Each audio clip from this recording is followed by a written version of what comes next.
এই কথা বলেছে আইসি আমাদের বললো যে বেশি কথা বললে না, যারা বেশি কথা বলবে, যারা বেশি করবে তাদের ঘর ছাড়ি দেওয়া লাগবে। ঘরের নাম্বার কত, ঘরের কত, স্যার ঘর ছাড়ি দেওয়া লাগবে। আমি উদ্যোগ নেব। তো আইসির এই কথা শুনে কি মনে হয় যে আসলে স্যার আমরা এটা কথা শুনে পক্ষ নিয়ে কাজ করছে? তো এখন স্যার এটা তো বুঝাই যাচ্ছে, এটা তো বুঝাই যাচ্ছে স্যার, এটা বুঝবে না কে? বুঝছেন? আমরা আর কথা বলে নাম আকরাম হোসেন স্যার। তারপরে স্যার শুক্রবারের দিন আইসি ওদের সাথে করে আইসে, আমাদেরকে কেউ কথা বলতে দেয়নি। কথা বলতে গেলে আমাদের ঝাড়ি মারেছে। ঘর দেওয়াই লাগবে। উনি শালটুর নুকমানের ঘর দেওয়াই লাগবে স্যার, এইসব কথা মতো আমাদের বলেছে। আমরা চুপ মেরে রয়েছি। তারপরে আমরা মার খেলাম কেন মার খেলাম? সে তো করে গেল, আমরা মার খেলাম কেন?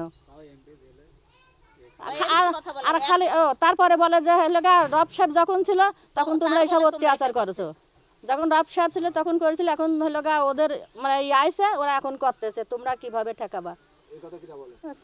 আইসি তো স্যার কাছে স্যার আমরা তখন আমাদের কথাই বলতে দিন, আমরা চুপচাপ মারে রয়েছি স্যার।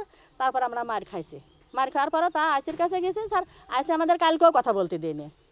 আমার রেখা দিয়ে এক কথা বলেছে, আমরা তো পাশের থেকে কিছু বলবো স্যার, আমাদের কথাই বলতে দিন। আমার ঝাড়ির পা ঝাড়ি দিয়ে আমরা চুপ মারি বসে রয়েছি।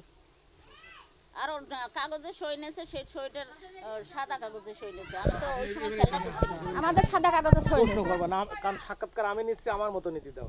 ওর মধ্যে তুমি দাঁড়া শোনো, আমার নেওয়া হয়ে গেল, তারপর তুমি প্রশ্ন করো।